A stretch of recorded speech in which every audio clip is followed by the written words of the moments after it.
Olá, intervalo de aula começando aqui na TV Goiânia Band, espaço em que professoras e professores trazem conhecimentos e debatem educação. Nessa edição, a educação à distância é um dos nossos assuntos. Olá! Hoje falaremos sobre os desafios da educação à distância em 2019. Tem também o quadro Momento Especial com a professora Ana Beatriz Freitas.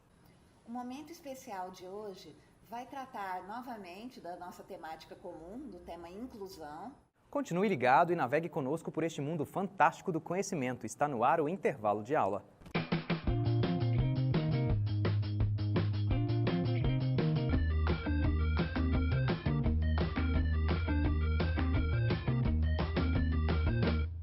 Bom dia, seja bem-vindo e bem-vinda ao intervalo de aula, programa oferecido pela Faculdade Araguaia. Para começar, a gente traz uma entrevista com a professora Maria do Carmo Lima, contadora de história, no quadro Momento Especial. O assunto, inclusão e a arte de contar histórias. Confira. Olá, bem-vindos a mais um Momento Especial. O Momento Especial de hoje vai tratar novamente da nossa temática comum, do tema inclusão, e trazendo a questão da inclusão a partir do enfoque da contação de histórias. E contação de histórias, que nós vemos constantemente ali com professores, sobretudo ali na área pedagógica, envolvida com a formação humana e a formação de crianças, às vezes como uma metodologia. E aqui no nosso quadro hoje vamos falar a respeito assim, das histórias, da contação de história, da arte de contar histórias, numa perspectiva da cultura, o que isso significa, de como essa prática cultural ela está enraizada na humanidade, em diversos contextos, e possibilita interações entre as pessoas, independentemente das diferenças, até pelo contrário, unindo, por causa delas, essa diversidade humana. Então, aqui para conversar conosco, trouxemos Maria do Carmo Costa Lima. Muito obrigada, nossa Maria Carmo, nossa Lia, nosso nome artístico, contadora de histórias profissional, muito obrigada. Prazer em ter aceito o nosso convite. É um prazer. E quantos anos aí de contadora de histórias? Uma vida, né, senhora? Uma vida, mais de 20 anos. Quando eu abracei, vamos dizer assim, essa vertente educativa, eu me encantei com a história dos contadores de história. Que desde os primórdios da humanidade, as pessoas se reúnem, as famílias, as tribos antigamente, se reuniam para passar os seus valores, contar as suas histórias, que povoava o seu imaginário. Então as pessoas tinham aquele prazer de reunir em volta da fogueira, geralmente eram lugares frios, o planeta era bem mais frio. E ali as crianças, os mais jovens, recebiam dos mais velhos a sabedoria da vida, como lidar com os problemas, através das histórias. E aí vem aquelas histórias onde a razão não entra. Se fala como que a mãe vai mandar uma filha levar docinho para a vovó, sozinha por uma floresta. Essa mãe tá louca, mas a razão fica do lado de fora. Dentro da história você não entra. A Chapeuzinho vai levar o cesto com docinho para a vovó, sim. E vai encontrar o lobo mau lá na casa da vovó. Então, isso aí, o que está passando é que a experiência do mal que está sempre espreitando a gente. Então vamos ter cautela, isso também era para que as crianças obedecessem às mães. Se for pela estrada da floresta, vai encontrar o lobo mau. Então é uma forma de educar. Então as crianças recebiam isso de milênios que vem. E se atravessou esse tanto de tempo e chegou até nós, ainda viva, as crianças se encantam. Um Branca de Neve, Chapeuzinho Vermelho, tantas outras que eu não estou me lembrando do momento. Então, quer dizer, é uma coisa que está na alma humana. E o que está na alma não morre. É verdade, isso até me fez lembrar, assim, enquanto educadora, do quanto hoje, assim, nós vivemos na modernidade uma cultura muito racional, né, de pensar no mundo urbano, das cidades, e que se tem a preocupação ali dos pais, das famílias, assim, em como educar, como que eu vou fazer meu filho comportar e seguir a moral da família, aquele comportamento que é socialmente considerado ali adequado e livre dos perigos. E, de repente, as metodologias que se utilizam, ou às vezes até quando investem numa terapêutica, às vezes fica muito racional mesmo, assim, né? Mais assim na perspectiva, às vezes, do treino e que tem que obedecer, como se a criança tivesse que seguir a mesma lógica do adulto. E, de repente, por essa via, que às vezes ele é, do ponto de vista da razão, ela não é lógica, mas que fala muito mais a emoção e transmite sentido. Vai para o inconsciente, é por aí, né? É o inconsciente coletivo, como já falou muito bem o Jung, né? O inconsciente fica na cabeça das pessoas, fica no universo e as cabeças vão captando, né? Captando. E quando nós contamos uma história, nós respeitamos o público. Tem a faixa etária, todo tipo de público. Tem todo tipo de criança, de qualquer idade e de qualquer tipo de entendimento. Porque antigamente, como você falou, quando estava em volta da fogueira, então isso reportava mais ao imaginário, né, provavelmente. Como é que tem sido essa mudança? Eu acho que a mudança veio para melhor, mas também se for bem utilizada. O nosso grupo Guaia, Contadores de História, tem como objetivo, meta, incentivar a leitura através da contação de histórias. Nós incentivamos porque falamos para os alunos, para as crianças, para os adultos. Aonde eu colhi essa história? De alguém que escreveu. Escreveu aonde? Num livro. Então, é um incentivo à leitura, porque se não houvesse a leitura, se alguém não tivesse copiado, escrito essas histórias, nós não teríamos acesso a elas. E o mundo ficaria estagnado lá nos primeiros povos. Mas, graças a Deus, chegou até nós. Mas o jovem de hoje tem uma certa resistência ao livro. Ele prefere a internet, porque está tudo pronto. Né? Eu não vou... Para quê, professora? Procurar em livro, eu puxo na internet. Nem sempre é confiável. Vai que esse texto é de outra pessoa e você... Quantas vezes acontece? Né? Textos que não são daquele autor e é atribuído àquele autor. Eu já vi texto com 2, 3 autores. Nossa. Aí eu tive que olhar direitinho, pesquisar para ver de quem que era. Mas mesmo assim, temos esse interesse da magia pela história, ele permanece, é algo que ainda permanece. Nossa, todo mundo presta atenção. Então a gente tem na alma essa necessidade. O Fernando Pessoa já disse, conta-me uma história para eu dormir. E se eu acordar, conta-me de novo. Então, é uma magia, né? Quase a contação de história. Em termos de culturas diferentes, que, como você disse, é algo que atravessa, né, assim, continentes, alguém registrou, outros vieram pela palavra, né, assim, oral, mas depois foi documentada, e que isso foi se tornando uma tradição. E quando vem, assim, histórias de culturas diferentes, esse intercâmbio, isso tem sido bem aceito também? Sim, tem sido bem aceito. Você conta um conto africano, indígena? Eu fiz um congresso lá no Rio de Janeiro e me inscrevi numa oficina de um africano, da Krau, da cultura Krau.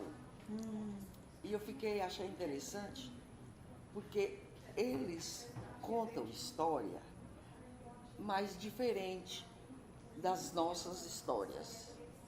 É a história da tribo dele. Conta as guerras, o que o avô fez para ter aquela terra, para ter como diz, a história É até da história do H maiúsculo mesmo, assim. É a história deles, que eles não escrevem, eles passam oralmente. E essas histórias mais antigas são passadas oralmente. Mas, como eu falei, se não tiver alguém que registre, os irmãos Grimm, por exemplo, foram exemplos, né, lá na época deles. E assim vários outros escritores que se dedicaram a recolher essas histórias e colocar nos livros. E eu falo sempre para o meu grupo o tanto que nós somos privilegiados. Temos os livros prontinhos para ler, sem preocupação de ir atrás de contador, assim, daqueles contadores de rua, que na Idade Média era comum. O rei tinha o seu contador de história. Todo reinado tinha o seu contador. Então, a história de Sherazade, por exemplo, é um exemplo emblemático, mais emblemático. Ela não morreu porque sabia contar a história. 1001 noites, porque... 1001 noites. E assim, então, é o valor que tem primeiro a palavra, depois o envolvimento do assunto, que sempre você fica e depois. E aí? E a história? Nossa, é muito interessante. E sobre as culturas diferentes, a lenda indígena, por exemplo, eles dançam, eles batem na terra, eles fazem movimento, aquilo tudo tem um significado. E faz parte da contação também, o movimento. Movimento, a contação é em movimento. O índio não senta, dificilmente só o pajé quando vai dar algum conselho, né? Mas, de um modo geral, eles contam histórias movimentando, fazendo a terra, faz assim, bate no chão, e movimento. A gente precisa fazer a leitura daquele movimento, né? Mas, de um modo geral, gente, é prazeroso. É prazeroso a gente adentrar por esse mundo de contação de histórias. Tem histórias lindas, que mexem com o imaginário, que mexem com o lúdico, que mexem até com o satírico. Sim. Assim, muito. Humor é fundamental. Fundamental, viu?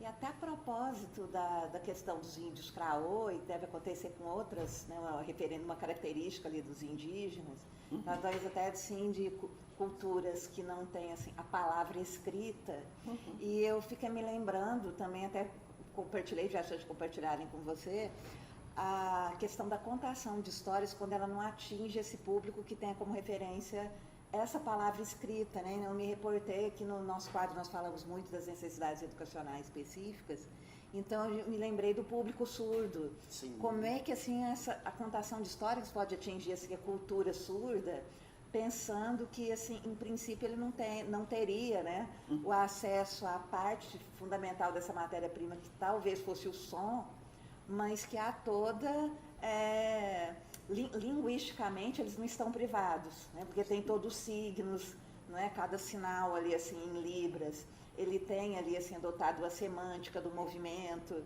Então, como uma professora gaúcha, ela fez ali um site pela primeira vez voltado exclusivamente para a contação de história para criança surda. Então é interessante esse movimento, né? Achei maravilhoso, gostei demais porque é a inclusão. Quer dizer, quando se contava uma história, as crianças surdas ficavam sem. Agora não. Já teve professora que pensou nesse público e está. E isso aí vai aumentar as pessoas que vão aderir a esse movimento. Né? Basta se habilitar em aprender a linguagem. A língua, né? A língua dos dedos, né? A Libra. Então, aí Assim como aquele mais também, assim, com comprometimento físico, intelectual, sim, uma sim. experiência assim, na PAI, né? Na de PAI contação, nós né? fizemos, lá mais é a imagem. Né? Foi o contrário, foi a Nós imagem. vestimos de acordo com a história de Branca de Neve, de A Madrasta e tudo mais. Com os objetos. Os objetos. E eles amaram as crianças. Às vezes estavam na cadeira ali, mas era aquela assim, Sentadinho na expressão, né? cadeira, Assim, lá, todo, né, tortinho. Eles amaram aquelas histórias. Oh, mas foi gratificante. Viu? Como eles gostaram. E assim por diante, a gente vai levando a nossa bandeira e vai também tentando passar para o jovem, para a criança, para o adulto, que esse caminho do imaginário, da contação de história, é educativo, sim. Então, Aricame, para encerrar, assim, com essa mensagem, né, dessa democracia, dessa inclusão que a contação de história faz, que essa arte faz, vamos terminar com uma história, né? Com uma história. Nada melhor, né? Nada do que a melhor vivência. Estamos falando sobre, agora vamos viver um pouco a história. Uma contação de uma história. Tem um texto do Carlos Drummond de Andrade, que faz parte de um livro que chama Contos Plausíveis. E esse texto são contos bem pequenos, para quem tem dificuldade de memorização, é o ideal, porque todos os alunos reclamam, não, professora? Ninguém tem a memória biônica igual a senhora. Então, ficam reclamando. Aí eu vou indicando os livros, e esse é um deles. As Fábulas de Milor Fernandes, e assim por diante. Veríssimo. O Luiz Fernando Veríssimo tem textos ótimos. E eu tenho vários textos do Fernando Veríssimo internalizados também. Então, esse é o seguinte. Chama A Impossibilidade de Ser Verdadeiro. Paulinho tinha fama de mentiroso. Uma vez chegou da escola dizendo que viu 2 dragões da independência fumando cigarro e lendo fotonovelas e mascando chiclete. Ficou de castigo, sem a merenda. No outro dia, Paulinho chegou dizendo que na escola dele, no pátio da escola, caiu um pedaço de lua. E que esse pedaço de lua era igual queijo. E ele provou e tinha gosto de queijo mesmo. Dona Coló pegou Paulinho, colocou 15 dias sem jogar futebol e sem merenda. Mas Paulinho, pensa que Paulinho parou. O Paulinho sempre chegava com uma novidade. Quando foi um dia, ele chegou dizendo que todas as borboletas do mundo, da terra, iam lá para o sítio da tia Eupídia e que iam tecer um tapete voador para ele voar até o 7º céu. Dona Coló ficou apavorada. Esse menino está doente. Esse menino está com febre. Deve estar com febre, porque é loucura, está louco. Além de mentiroso, é louco. Pegou Paulinho pelo braço, levou no doutor Epaminondas. O doutor Epaminondas auscultou, olhou o ouvido, olhou o nariz, olhou a garganta, sacudiu a cabeça. E Dona Coló com o olho desse tamanho.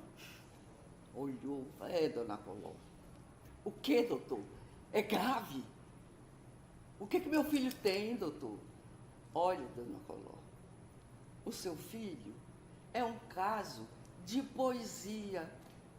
E ali, isso é grave? Mas, Dona Coló, enquanto houver poesia no mundo, o mundo estará salvo. Doutor Epaminondas enlouqueceu também. É isso aí, viu, gente?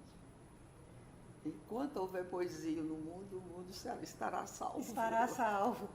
E daí a importância do adulto, né? Resgatar a criança dentro de si. A transição.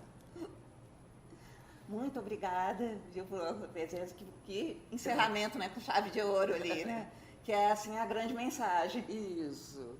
Nunca deixe, né, esse estado de poesia, né, morrer dentro de nós. Pelo contrário, para que tenhamos muita saúde mental, o encantamento faz parte da vida. Pela vida. Porque quem perde o encanto entra em depressão. Não questione tudo, não, gente. Viva, né? Não é tudo que tem lógica, que cabe dentro de uma analogia. Não é tudo. Muita coisa acontece que você fala, meu Deus, mas eu fiz assim e saiu assim. A vida não é matemática. Infelizmente. Ou felizmente, às vezes. Você acha que felizmente? Ou felizmente, Ou exatamente. Quantas vezes a gente soma 2 e 2, dá 4, de repente dá 10, dá 20, ou não dá nada. Eu sei. Então, a vida é o encantamento. E nas suas orações, peça fé, que a fé é o encantamento. Você crê para ver. Não precisa ver para crer, não. Crê para ver. Essa é a mensagem de hoje. Voemos no tapete do Paulinho, não é? Vamos voar no tapete do Paulinho.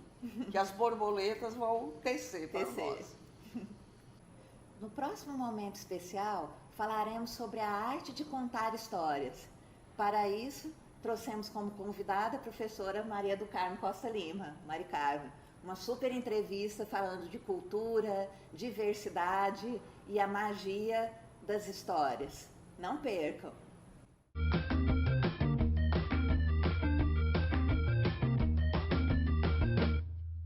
A Casa de Apoio e Desenvolvimento para Pessoas Especiais, CARE, oferece diversas possibilidades para que pessoas com deficiência, crianças, jovens e adultos tenham um espaço personalizado e seguro com atividades diárias que estimulem o desenvolvimento intelectual, motor, cognitivo e emocional. A Casa de Apoio e Desenvolvimento para Pessoas Especiais, CARE, conta com uma equipe de profissionais comprometida, experiente e que ama fazer parte desse trabalho ímpar e especial. Então agende sua visita, venha fazer parte dessa família. 629-8171-4083 ou 629-9428-8515.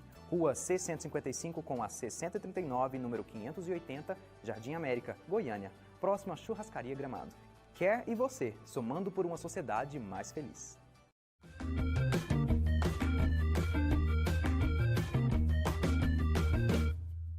Voltamos ao intervalo de aula, espaço em que professoras e professores trazem conhecimentos e debatem educação. Programa oferecido pela Faculdade Araguaia. O assunto agora é educação à distância, que vem crescendo muito nos últimos anos em nosso país. O jornalista e professor Felipe Fulquim traz algumas reflexões e novidades referente à legislação, voltadas a essa modalidade de ensino. Acompanhe. Olá! Hoje falaremos sobre os desafios da educação à distância em 2019. Em um de seus últimos atos como presidente da República, Michel Temer patrocinou uma portaria que ampliou para 40% a carga horária nos cursos presenciais no EAD nas faculdades e universidades em todo o país. Para estabelecer esse percentual, as instituições devem ter nota 4 em parâmetros estabelecidos pelo Ministério da Educação. Os que ficarem abaixo dessa nota só poderão praticar os 20% atuais previstos na legislação. Visto como uma forma de economia por algumas instituições privadas, as potencialidades e recursos dessa modalidade de ensino ainda são pouco exploradas pelos alunos brasileiros, em especial nos itens flexibilização dos horários de estudos e a busca por conhecimentos interdisciplinares com o auxílio do professor tutor. Sabemos que o profissional do século XXI, para manter-se atualizado e ter competitividade no mercado de trabalho, precisa se qualificar.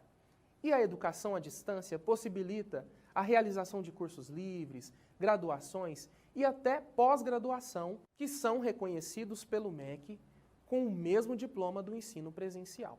Os profissionais que trabalham com educação à distância nas instituições de ensino sabem da importância do planejamento e do investimento nessa área, que, segundo dados do Censo da Educação Superior em 2017, apontam um volume de cerca de 1,8 milhões de matrículas nessa modalidade em todo o país. Esse número representa uma média de 20% dos universitários nas graduações em todo o Brasil. As instituições, por sua vez, devem investir em materiais didáticos ricos em recursos audiovisuais e interativos, feitos por mestres e doutores nas áreas específicas das disciplinas ofertadas, com uma metodologia de ensino focada na educação à distância, que possui características próprias e distintas do ensino presencial.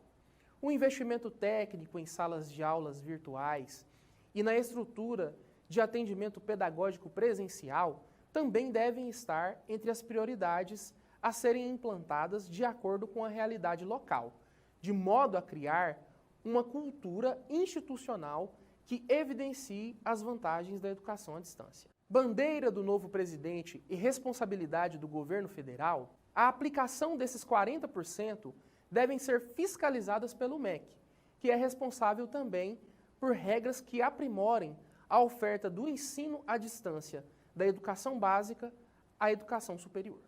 Resumindo a nossa reflexão, atualmente, nós temos a possibilidade de oferecer 20% das disciplinas de um curso presencial na modalidade à distância. A novidade é que agora as instituições poderão ofertar 40% dessas disciplinas de um curso presencial na modalidade à distância. Podemos destacar nessa mudança alguns pontos positivos e negativos. Entre os pontos positivos, podemos destacar a democratização da educação, com a possibilidade de trabalhadores, pessoas que moram em cidades distantes ou na zona rural, possam acessar o ensino superior através da internet. E as instituições que têm um trabalho sério e qualificado, com profissionais e estrutura, poderão levar a qualidade do ensino presencial à distância em variadas partes do país.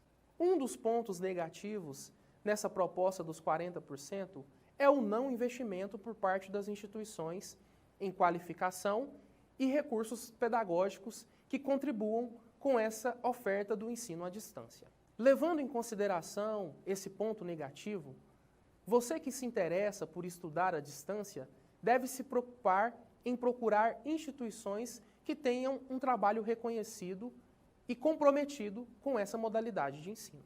Esses são os desafios da educação à distância em 2019. Até a próxima!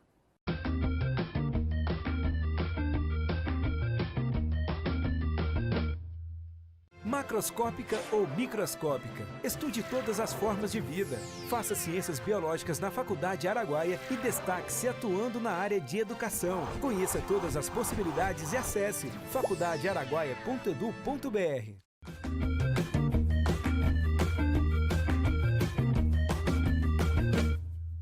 Bom, o intervalo de aula desse sábado fica por aqui. Durante a semana nós continuamos conectados em nossas redes sociais e eu conto com você, interagindo, compartilhando nossos conhecimentos e reflexões. Para quem quiser sugerir pautas, anote aí o nosso e-mail que aparece aqui no vídeo. E no nosso canal do YouTube você pode rever essa e todas as outras edições anteriores. Muito obrigado pela companhia, um excelente sábado e espero revê-lo em breve. Até mais!